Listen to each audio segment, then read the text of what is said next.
فأنا ناصح لإخواني بالصدع بالحق تبيض وجوههم. السكوت في مسألة الحزبية يضرها، فاصدع بما تؤمر وأعرض عن المشركين. سلامي على دماج ورجالها والشيخ يحيى ودار العلم يا سعد بانيها. Bismillahirrahmanirrahim. Alhamdulillah wassalatu wassalamu ala Rasulillah wa ala alihi wa sahbihi wa man walah, amma ba'd.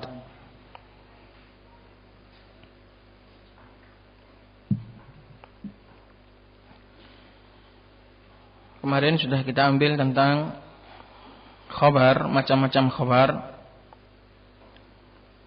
Bahwasannya khabar itu ada yang mufrad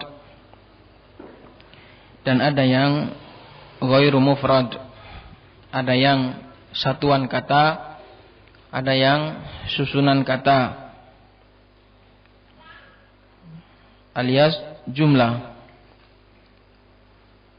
Dan yang susunan kata bisa jumlah ismiyah, bisa jumlah fi'liyah. Demikian juga khabar itu bisa berupa syibhul jumlah, yaitu dhorof atau jar dan majrur.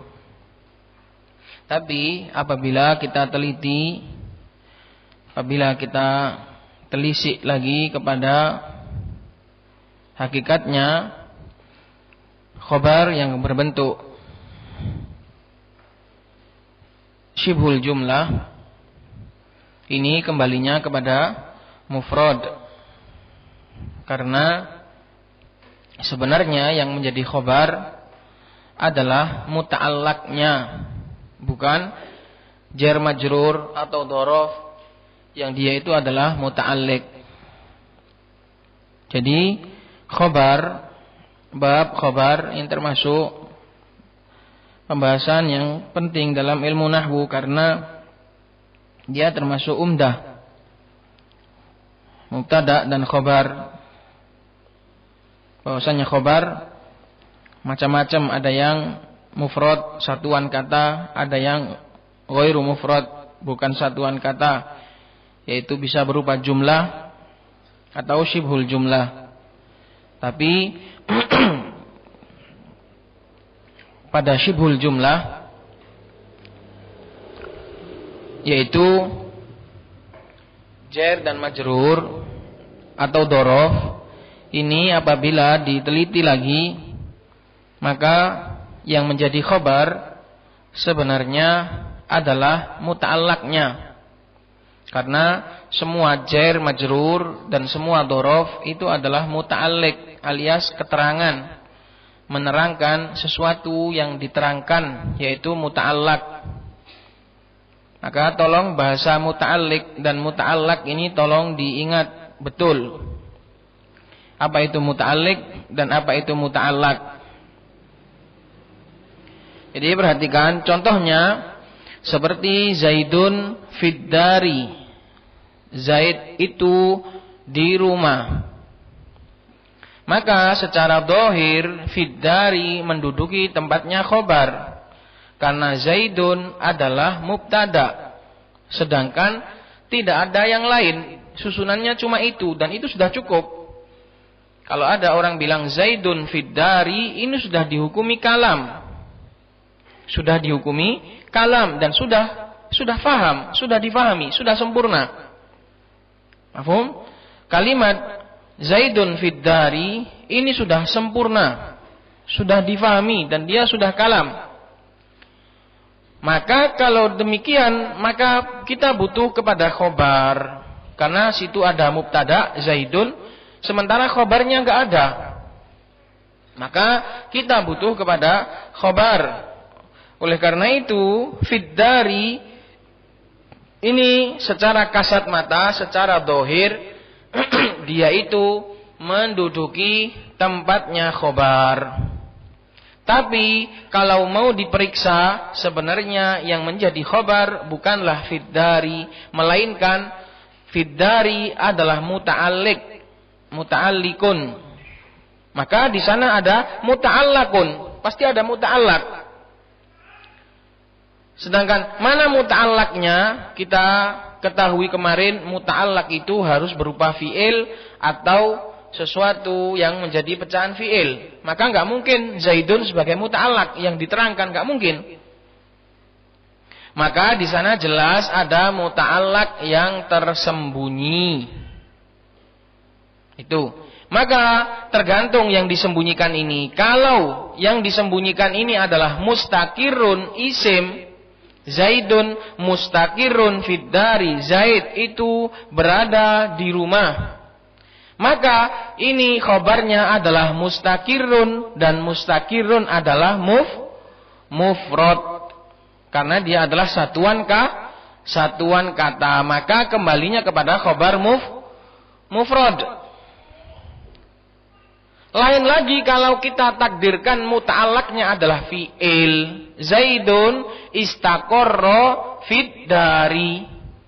Maka istaqarra di situ adalah fi'il madhi. Dan dia memiliki fa'il yaitu dhamir huwa, kembali kepada Zaidun. Maka khobarnya kalau takdirnya itu istaqarra, maka khobarnya itu berbentuk jumlah. Itu. Makanya khobar itu kalau enggak mufrad ya jumlah. Wes itu toh. Khobar itu kalau enggak dia itu isim, kalau enggak mufrad ya jumlah, itu saja. Karena seperti Zaidun fid dari, kalau takdirnya itu muta'allaqnya itu berupa isim mufrad, maka dia adalah khobarnya adalah isim mufrad. Mustaqirun, Zaid itu berada di rumah. Kalau ditakdirkan fi'il, Zaidun yastaqirru atau Zaidun istaqarra, Zaid itu telah berada, dia itu di rumah. Atau Zaidun yastaqirru, Zaid itu, dia itu sedang berada di rumah. Maka ini khabarnya adalah berbentuk jumlah karena jumlah fi'liyah. Istaqarra atau yastaqirru itu jumlah fi'liyah. Maka khabar apabila diteliti dia itu cuma mufrad atau jumlah, itu saja. Adapun syibhul jumlah, maka syibhul jumlah itu sebenarnya muta'alliq dengan muta'allaq yang mahdzuf.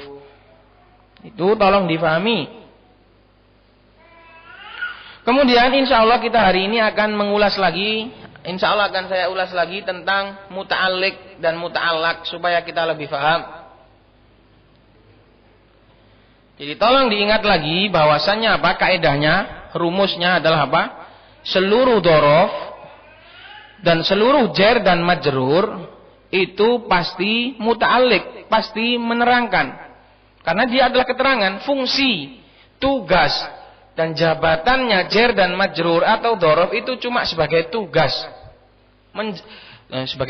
Sebagai keterangan. Tugasnya dia di dalam sebuah ucapan itu sebagai keterangan. Di mana, atau kapan, atau dengan apa, atau pada siapa. Fungsinya pokoknya keterangan. Jadi mafhum? Kaidah pertama, rumus pertama dalam masalah jar dan majrur atau dhorof, bahwasannya jar dan majrur, seluruh jar dan majrur atau dhorof ini semuanya muta'alliq, semuanya dia adalah keterangan. Jabatannya di dalam ucapan adalah keterangan, menerangkan. Cuma kalau dhorof ya i'rabnya nasab karena sebagai dhorof. Tapi kalau jar majrur ya jar karena kemasukan huruf jar. Tapi secara makna itu adalah keterangan, menerangkan sesuatu. Ini rumus yang pertama, jar dan majrur dan dhorof semuanya adalah keterangan. Yang kedua, maka pasti ada yang diterangkan, maka ada namanya muta'allaq. Dan muta'allaq itu harus berupa fi'il atau pecahan fi'il. Ada 4 sebenarnya, tapi cukup 2 ini saja, karena yang 2 itu nanti agak rumit. Muta'allaq itu bisa berupa fi'il atau pecahan fi'il, ya isim fa'il. Ana dakhilun fil masjidi. Ana dakhilun fil masjidi. Fil masjidi itu adalah muta'alliq dengan dakhilun. Dakhilun itu bukan fi'il, tapi dia isim fa'il, pecahannya fi'il. Saya itu adalah masuk fil masjidi, di masjid. Maka di masjid ini menerangkan masuknya saya di mana. Saya nggak masuk di rumah, saya nggak masuk dalam sumur, saya nggak masuk dalam lapangan, tapi saya masuk ke masjid. Jadi, ucapan fil masjidi, di dalam masjid, ini menerangkan masuknya saya kemana. Gitu loh. Maka muta'allaq itu harus berupa fi'il atau pecahan fi'il. Wes. Dan kalau muta'allaqnya itu disebutkan, ada di situ muta'allaq, yaitu kalau nggak ada maka harus ditakdirkan. Seperti tadi, Zaidun fid dari. Mana di situ ada muta'allaqnya? Nggak ada. Karena muta'allaq itu harus berbentuk fi'il atau pecahan fi'il. Sedangkan Zaid dia adalah alam, bukan kejadian, bukan sebuah peristiwa. Gitu loh. Maka harus ditakdirkan. Jadi muta'allaq itu kalau memang sudah ada, ya itu saja. Kalau nggak ada, ditakdirkan.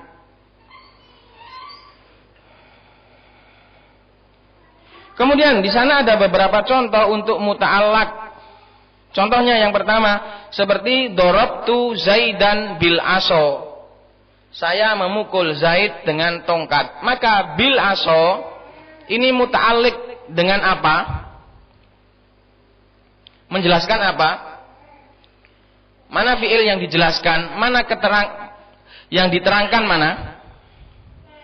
Yang diterangkan adalah darabtu, menjelaskan bahwasannya kejadian pemukulan itu menggunakan tongkat. Darabtu Zaidan bil aso. Bil aso itu adalah muta'alliq dengan darabtu.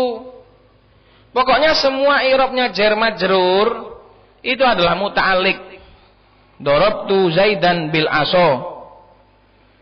Demikian juga marartu bi Zaidin. Saya melewati Zaid dengan Zaid. Lewatnya saya ini sampai ke Zaid dengan Zaid. Yang terlewati ini adalah Zaid, gitu loh. Kemudian juga zahabtu ila suqi. Saya pergi sampai ke pasar. Ila ini juga keterangan menerangkan bahwasanya perginya saya ini loh ke Belanjur sampai pasar. Sampai ke pasar. Zahab, karena zahaba ini adalah apa?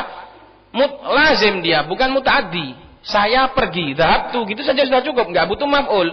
Kemudian diterangkan perginya ini sampai ke pasar. Zahabtu ila suqi. Demikian juga dorob juga seperti itu. Jalastu tahta syajaroti. Saya duduk di bawah pohon. Maka di bawah pohon ini menerangkan tentang apa? Tentang peristiwa apa?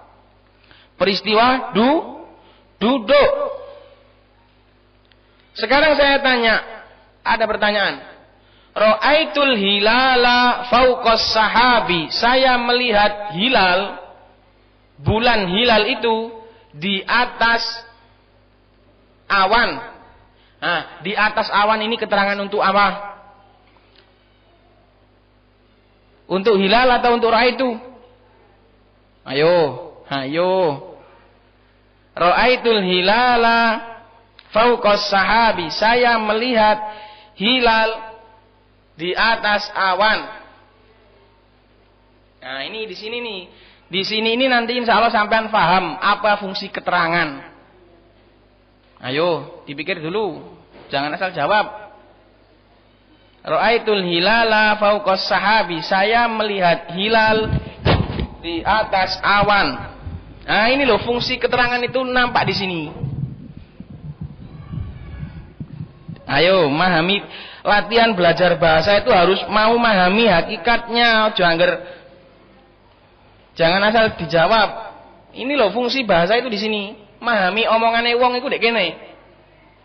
Kalau sampean paham ini, insya Allah sampean akan betul-betul paham media komunikasi, baik itu Al-Quran, Sunnah, omongan. Karena paham bahasa. Bahasa itu adalah media untuk komunikasi.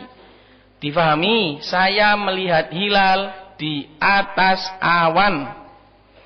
Di atas awan ini keterangan untuk apa? Bukan untuk melihat. Nah itu. Jadi jangan terkecoh dengan adanya fi'il. Ra'aitul hilala fauqas sahab. Fauqas sahab ini bukan keterangan untuk ra'aitu. Mosok sampean deloke di dhuwur awan kono sampeane.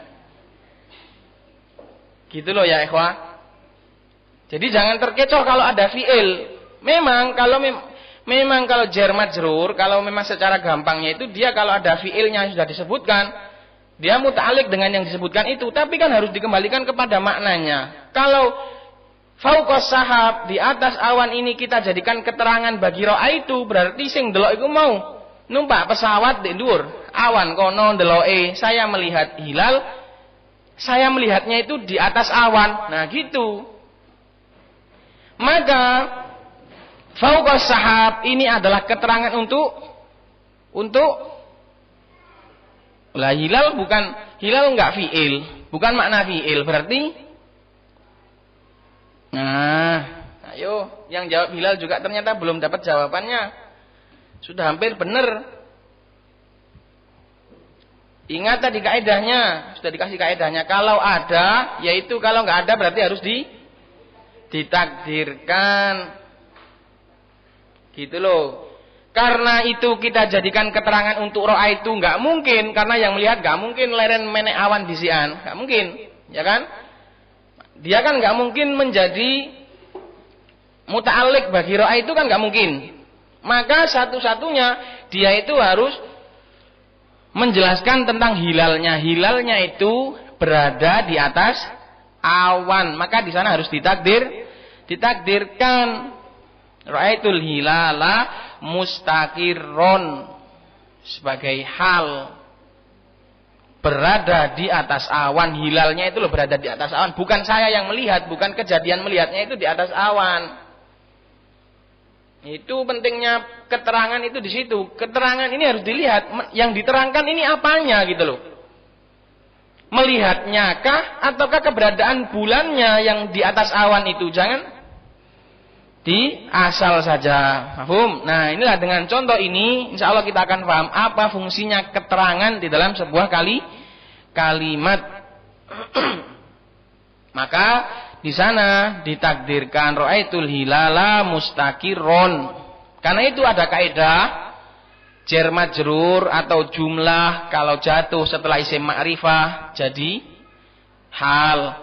Kalau jatuh setelah nakiroh menjadi naat atau sifat, makanya diringkas nasi mahal.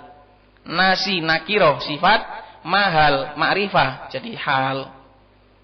Kalau ada syibhul jumlah jar majrur atau dhorof atau jumlah jatuh setelah nakiro, maka jadi sifat nasi.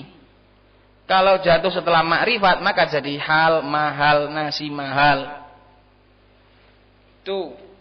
Kalau seandainya ra'aitu hilalan fauqas sahabi, saya melihat ada sebuah bulan di atas awan. Nah, itu. Maka i'rabnya nanti mustaqiron itu bukan hal tapi jadi naat. Itu pentingnya memahami tentang keterangan. Jadi di situ ra'aitul hilala fauqas sahab, fauqa di situ atau alas sahab, di atas awan, itu bukan keterangan untuk ra'aitu, tapi untuk si hilal atau hal dari atau naat dari hilal tadi.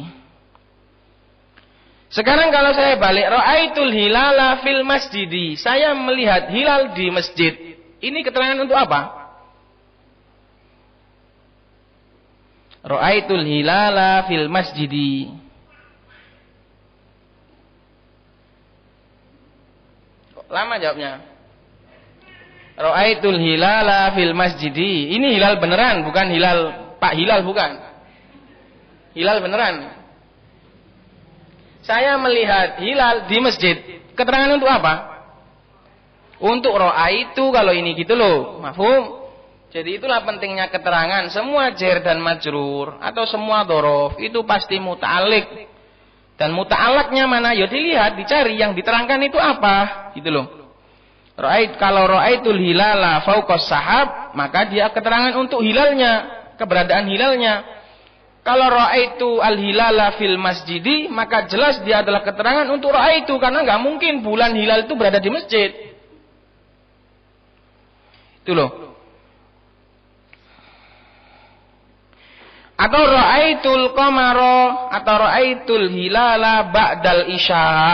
Nah, kalau ini bisa keterangan untuk ra'aitu, bisa keterangan untuk al-qamar, juga bisa.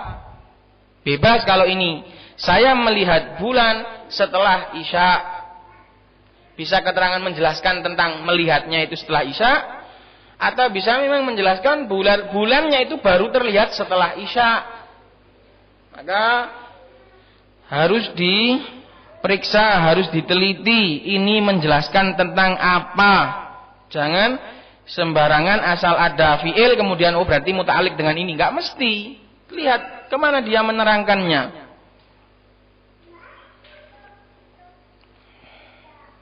Yang jelas muta'alak itu harus berupa apa?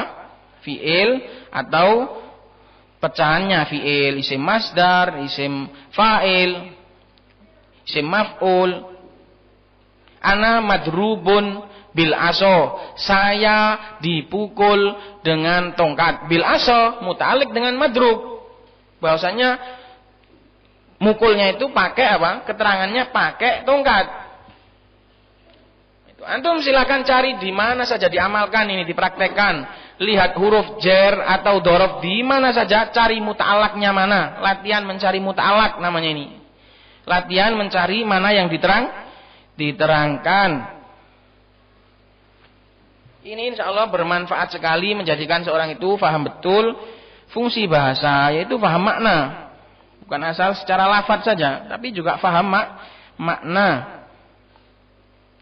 Tadi pagi saya banyak sekali contoh yang ingin saya buat, tapi pas Pak Dadur tadi cuma ketemu itu. Ada banyak macam supaya kita lebih paham lagi contoh-contoh ini muta'alik dengan apa, muta'alik dengan apa. Itu tadi paling sudah mewakili. Intinya harus diperiksa, itu menerangkan yang mana, gitu loh.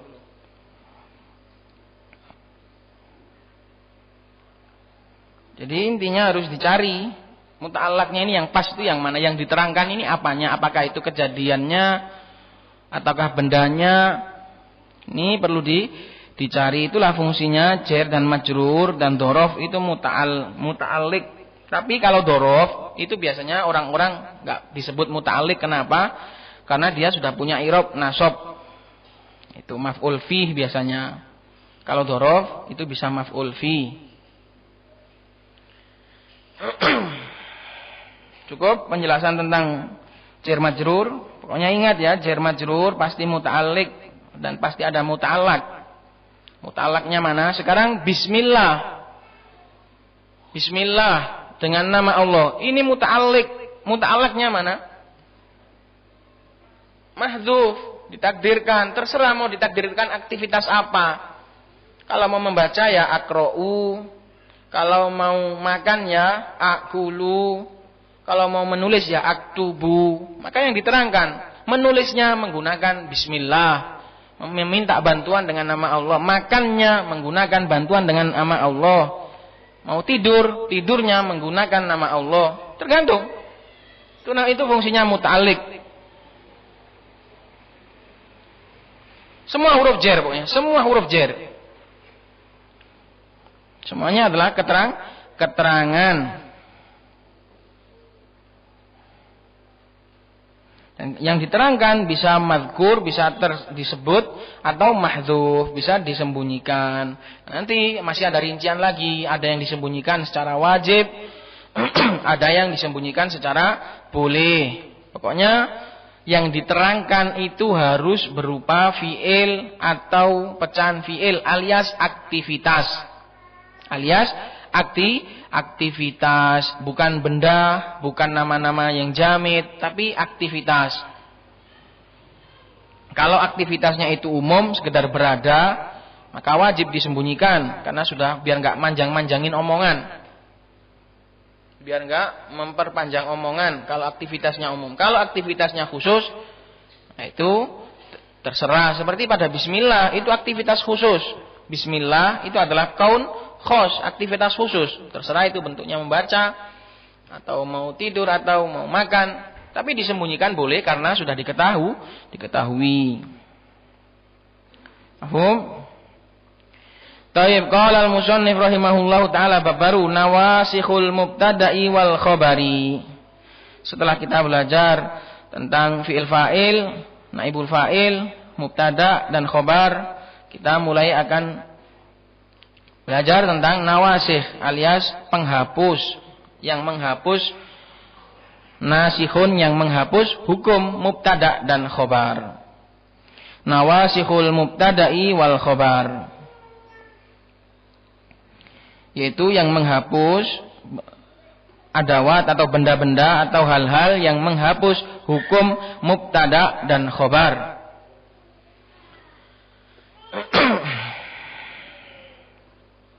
Tapi perlu diketahui bahwasannya yang dihapus di sini hanyalah hukum dari sisi rofa nasabnya itu.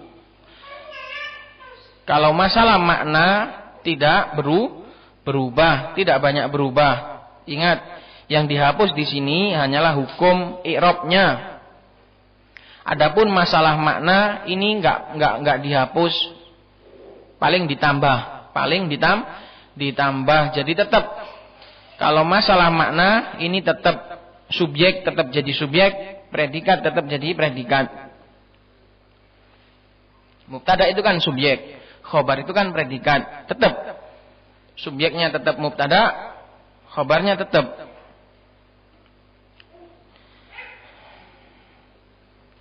Cuma nanti ada beberapa masalah yang perhatikan, ini juga penting.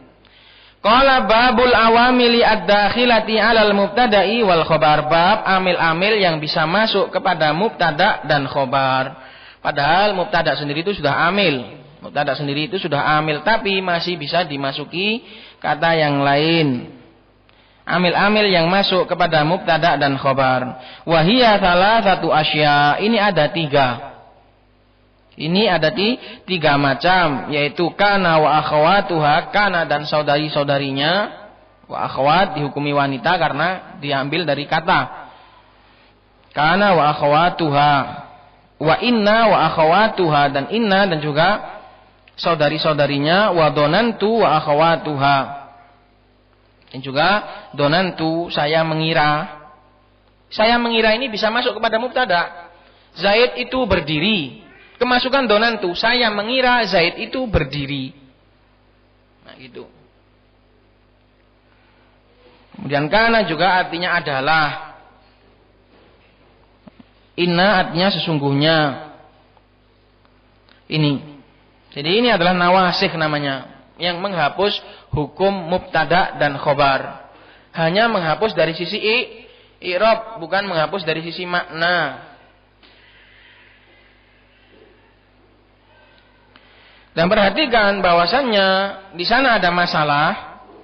Mubtada dan khobar itu, susunan mubtada dan khobar itu namanya jumlah apa? Jumlah ismiyah, karena diawali oleh mubtada dan khobar. Sekarang kalau kemasukan kana atau kemasukan nawasih yang dia itu fi'il, terus jadi jumlah ismiyah atau jadi jumlah fi'liyah? Nah, ini di sini diperselisihkan panjang lebar. Sebelumnya perlu diketahui bahwasannya nawasih dari sisi jenisnya ini dibagi menjadi dua. Ada yang nawasih fi'liyah dan ada yang nawasih harfiyah. Nawasih itu sendiri ada yang dia itu fi'il, ada yang dia itu huruf. Seperti inna itu huruf, kana itu fi'il. Kana itu fi'il. Inna itu huruf. Jadi nawasikh dibagi menjadi dua. Ada yang dia itu zatnya itu dari fi'il, dan ada yang dia itu huruf. Dan gak ada nawasikh itu isim. Isim gak mungkin menghapus isim. Gak ada nawasikh itu dari isim, gak ada. Nawasikh itu kalau gak fi'il ya huruf. Dan tidak ada dari isim. Kalau nawasih itu dari huruf, ini enggak merubah nama, jumlahnya tetap ismiyah. Inna Zaidan qaimun. Ini tetap jumlah ismiyah namanya. Karena susunannya adalah mubtada dan khobar awalnya. Karena huruf enggak punya pengaruh dalam masalah nama. Dulu kan sudah pernah kita bahas jumlah ismiyah sama jumlah fi'liyah. Jumlah ismiyah adalah yang didahului oleh isim, jumlah fi'liyah adalah yang didahului oleh huruf, didahului oleh fi'il. Bagaimana kalau didahului huruf? Ini bukan enggak dianggap, huruf itu enggak dianggap. Nah, masalahnya sekarang kalau mubtada dan khobar kedahuluan kana misalnya. Lah, ini apakah kana Zaidun qaiman? Ini dihukumi jumlah fi'liyah ataukah jumlah ismiyah? Ini diperselisihkan panjang lebar. Ada yang bilang tetap dia itu jumlah ismiyah. Karena jumlah fi'liyah itu harus punya fi'il fa'il. Lah kana sama mubtada dan sama isimnya, sama khabarnya bukan fi'il fa'il. Bagaimana bisa dikatakan fi'liyah? Ada yang mengatakan itu adalah jumlah fi'liyah. Itu. Maka yang saya anggap rajih, mubtada dan khabar kalau sudah kemasukan nawasih fi'il, dia berubah menjadi jumlah fi'liyah. Dengan alasan apa yang paling rajih? Perhatikan, di sini ada pembahasan dari sisi makna. Salah satu kekhususan fi'il adalah apa? Dia itu terkait dengan waktu. Ini salah satu definisi fi'il, ya toh? Kejadian yang terkait dengan salah satu dari 3 waktu, yaitu telah lampau atau sedang terjadi atau akan terjadi. Ingat, ini pembahasan fi'il ini penting.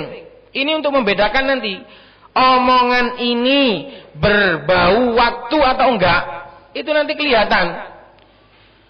Kalau jumlah fi'liyah itu berbau waktu, seperti qama Zaidun, Zaid telah berdiri, ini berbau waktu, mengandung waktu, bahwasannya kejadian berdirinya Zaid itu sudah terjadi sudah lampau. Tapi kalau isim itu enggak ada aroma waktu sama sekali, alias los, umum. Nggak ada menyinggung, sudah terjadi atau belum terjadi, ini nggak ada. Zaidun qaimun, Zaid adalah orang yang berdiri. Ini nggak ada keterangan waktu ini. Wis ngadeg to durung, ini nggak ada, nggak dibahas. Pokoknya Zaid adalah orang yang berdiri. Sebenarnya Zaidun qaimun itu ngartikannya bukan Zaid berdiri, nggak gitu sebenarnya. Arti yang lebih pasnya lagi, lebih letterleknya lagi, ya diartikan isim fa'il. Zaid adalah orang yang berdiri gitu. Supaya nggak ada bau waktu gitu loh. Karena jumlah ismiyah, karena isim itu nggak terkait dengan waktu. Karena itu salah satu fungsinya isim itu adalah yufidul istimror, terus menerus, gak ono batasan waktu. Maka bedanya sekarang Zaidun qaimun, Zaid itu adalah orang yang berdiri. Ini nggak ada bau waktu sama sekali. Sudah berdirikah atau belumkah? Pokoknya Zaid itu adalah orang yang berdiri. Entah sudah berdiri atau belum, dia pokoknya orang yang berdiri. Orang yang berdiri, isim fa'il. Nah, ketika kemasukan kana, maka berubah dia. Ada bau waktu, ada aroma waktu di situ. Kana Zaidun qaiman, adalah Zaid itu seorang yang berdiri. Tapi pakai kana, telah, maka ada bau waktu di situ. Di situ kemasukan apa? Aroma waktu, yaitu madi. Maka inilah yang menjadikan penguat bahwasannya kana Zaidun qaiman itu adalah jumlah fi'liyah, karena sudah ada aroma waktu. Sedangkan aroma waktu itu adalah kekhususan fi'il. Nah, itu bedanya di sini, pentingnya itu di sini. Maka beda susunan Zaidun qaimun dengan kana Zaidan qaiman, walaupun sama-sama pemberita tentang Zaid itu berdiri, tapi tadi yang jumlah ismiyah nggak ada aroma waktu, karena isim, karena waktu itu termasuk kekhususan fi'il. Tapi kalau kana Zaidun qaiman, dahulu adalah Zaid itu seorang yang berdiri. Nah, ini berarti sudah terjadi. Karena kemasukan fi'il madhi yang artinya itu sudah lampau. Atau yakunu Zaidun qa'iman, Zaid itu sedang berdiri misalnya. Maka di situ sudah ada kata sedang karena kemasukan fi'il mudhari. Ini salah satu penguat dan yang enggak bisa dibantah insyaallah bahwasannya jumlah mubtada khabar yang kemasukan nasikh, kemasukan penghapus berupa fi'il itu menjadi jumlah fi'liyah. Karena apa? Sudah ada aroma waktu. Aroma waktu itu yaitu salah satu dari tiga itu, lampau atau sedang atau akan itu. Waktu itu bukan kok terus al-adzanu qoblal iqamah, adzan itu sebelum iqamah. Ini enggak ada aroma waktu ini. Walaupun ini menjelaskan tentang waktu, ini enggak ada aroma waktu sudah terjadi atau belum, itu enggak ada di sini. Adzan itu sebelum qomat. Ini enggak ada, ini isim ini. Enggak ada penjelasan waktu sudah terjadi atau belum. Pokoknya adzan itu sebelum qomat, mau sudah terjadi, mau besok, mau kapan-kapan, pokoknya adzan itu sebelum qomat. Lah ini harus memahami waktu itu gitu. Waktu yang dikandung oleh fi'il itu ya sudah terjadi atau sedang terjadi atau belum terjadi. Bukan kok memberitakan tentang waktu kapan, bukan. Maka tadi hukum mubtada khabar kalau sudah kemasukan nawasih berupa fi'il berarti dia pun memiliki kekhususan fi'il yaitu waktu. Adapun sebelum kemasukan fi'il, sebelum kemasukan nawasih, maka enggak terkait dengan waktu. Zaidun qa'imun. Zaid itu adalah orang yang berdiri. Kapan? Terserah. Tapi kalau kana Zaidan qa'iman, Zaid itu dahulunya adalah orang yang berdiri. Maka ini ada waktu yaitu sudah lampau. Ini termasuk salah satu faedah nasakh. Salah satu manfaat jumlah ismiyah itu dinasakh adalah memberikan aroma baru atau memberikan hukum baru. Walaupun maknanya sama, Zaidun qa'imun dengan kana Zaidun qa'iman sama, tapi tadi ada aroma yang berbeda yaitu aroma waktu. Ini salah satu fawaidun nasakh, faedahnya menasakh. Dalam ucapan itu kadang perlu dikasih penguat atau kadang perlu dikasih waktu. Zaid itu berdiri, kemudian kemasukan inna, sesungguhnya Zaid itu berdiri, maka itu dikasih penguat namanya. Qala aqulu qala syari wa faqahullahu ta'ala aqulu, saya katakan lamma faraghal musannifu rahimahullah min dzikril mubtada'i wal khabar syar'a fi dzikril awamil allati tadkhulu alaihima. Tatkala musannif selesai dari menyebutkan mubtada dan khabar, beliau memulai untuk menyebutkan amil-amil yang bisa masuk kepada keduanya. Fatughayyiruhuma, maka amil tersebut merubah keduanya. Ingat, yang dirubah itu hanya dari sisi hukum i'rab. Walaupun sama-sama rofa, tapi itu beda. Seperti Zaidun qa'imun, Zaidun rofa, tapi rofanya karena mubtada. Kalau kana Zaidun qa'iman, Zaidun di situ tetap marfu, tapi rofanya bukan karena mubtada, tapi karena isim karena isim kana, beda. Sama-sama rofa, tapi beda amil. Tetap beda. Fatughayyiruhuma, maka merubah keduanya, wa tansakhu hukmahuma as-sabiqa, dan menghapus hukum keduanya, hukum yang lama, hukum yang terdahulu, diganti dengan hukum baru walaupun sama hukumnya. Walaupun sama hukumnya. Tapi rofaknya Zaidun pada Zaidun qa'imun dengan rofaknya Zaidun pada kana Zaidun qa'iman, ini beda. Sama-sama rofa, tapi kalau Zaidun qa'imun rofaknya karena mubtada, kana Zaidun qa'iman rofaknya gara-gara kana. Sama-sama rofa, tapi beda amil. Walihada tusamma bin nawasikhi, karena itu adawat tadi, beberapa amil-amil tadi dinamakan sebagai para penghapus. Ma'khudatun minan naskhi, diambil dari kata-kata nasakh, wa huwal izalatu, yaitu menghilangkan jejak. Yuqalu nasakhatis syamsu abdillah, dikatakan nasakhatis syamsu abdillah, matahari itu menghapus bayangan. Karena kalau sudah ada matahari, ada sinar, bayangan pasti hilang. Bayangan pasti hilang. Idza azalathu. Idza di sini idza apa? Ai, idza tafsiriyah, yaitu ai azalathu. Yaitu ketika matahari tadi menghilangkannya.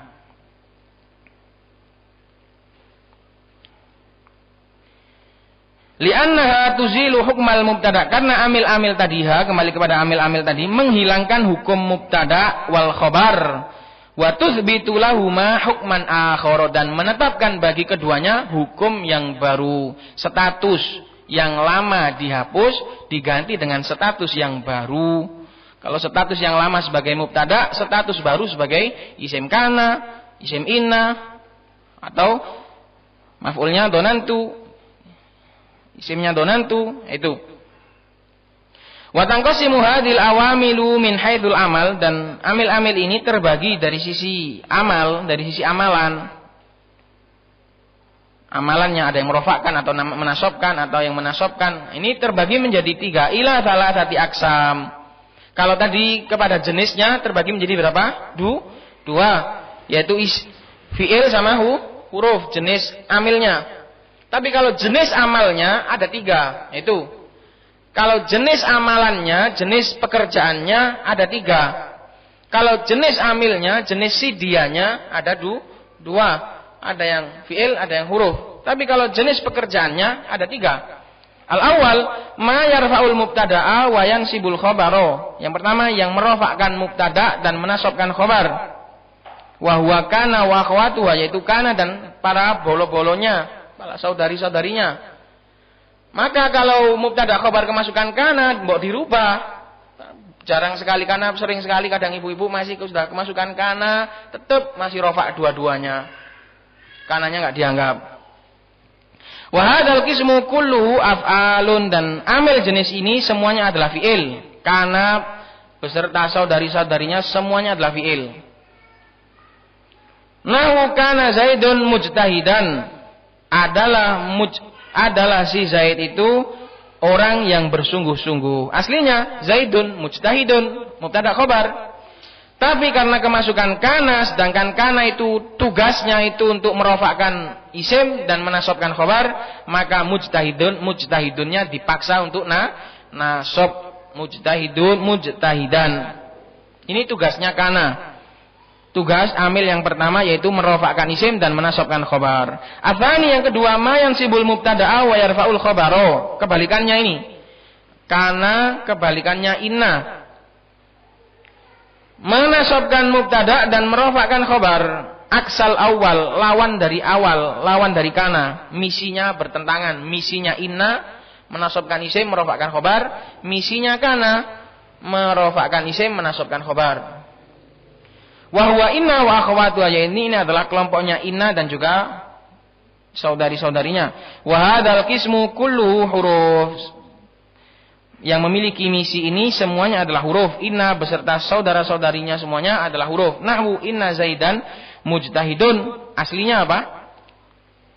Zaidun mujtahidun. Kemasukan inna, maka hukum i'rabnya yang awal dihapus dan dikasih i'rab yang baru. Makanya dinamakan nawasikh, penghapus.